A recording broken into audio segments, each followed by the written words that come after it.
નમસ્કાર દર્શક મિત્રો, હું છું એન્કર અર્પિતા પટેલ। દેશભરના તાજા અને સચોટ સમાચાર આપણી ભાષામાં જોવા માટે A1 અભિપ્રાય ન્યૂઝમાં આપનું હાર્દિક સ્વાગત છે। હવે જોઈએ મુખ્ય સમાચાર। અંજાર ઉદ્ઘાટન પહેલા જ રેલવે અંડરબ્રિજમાં પડ્યા મોટા ખાડા, કામમાં ગેરરીતિ। શહેરના અનેક જાગૃત નાગરિક દ્વારા જણાવવામાં આવ્યું હતું કે અંદાજિત છેલ્લા 12 માસથી ચાલતા વરસામેડી ઓક્ટ્રે પાસે રેલવે અંડરબ્રિજનું કામ મોટાભાગનું પૂરું થઈ જવામાં આવ્યું હોય ભારે ટ્રાફિકથી બચવા અને 6 કિલોમીટર જેટલા અંતરનો ફેરોનો ખાવો પડે તે માટે ઉદ્ઘાટન પહેલાં જ લોકોએ આડશ હટાવી રોડ ચાલુ કરી રિક્ષા, ફોર વ્હીલર વાહનો ચાલુ કરી રાહતનો શ્વાસ લીધો હતો।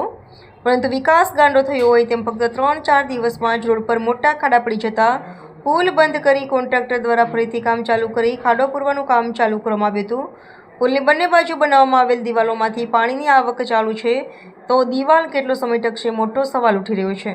રિપોર્ટર ભરત ઠાકોર, કચ્છ। આપણે આ રોડ ચાલુ થઈ ગયો હતો, અહીં કાને ફોર વ્હીલર ચાલુ થઈ ગયા હતા અને પાછો જાણવા મળ્યું એમ ખાડો પડી ગયો।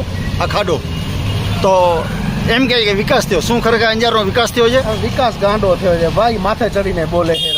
આ પુલે છે ને અમને શારીરિક, માનસિક, આર્થિક બધો પ્રોબ્લેમ થયો છે। જ્યારે આ પુલનું કામ ચાલુ કર્યું ત્યારે કોઈ વૈકલ્પિક માર્ગ નહોતો, બરોબર। ફરીને આવતા અંજારમાં બાજુથી આવતો ટ્રાફિક એટલો થઈ જાય, ચારે બાજુ પ્રોબ્લેમ, બરોબર। એના પાછળ 8-10 કરોડ રૂપિયાના પુલિયા ખર્ચે પુલિયો બનાવ્યો છે, ચારે બાજુ પાણી છે અને હજી આની વરસાદની હાલત તમે જોજો। આ બ્રિજ કોઈ કામનું નથી ભાઈ, બરોબર। જે આના એન્જિનિયરો હોય કે જે આના કામ કરવાવાળા માણસો હોય એને કોઈને સમજણ નથી કે શું છે। તમે અત્યારે જો અહીંયા પાણી હજી બ્રિજ ચાલુ નથી બોલતા, આટલો મોટો ખાડો પડી ગયો।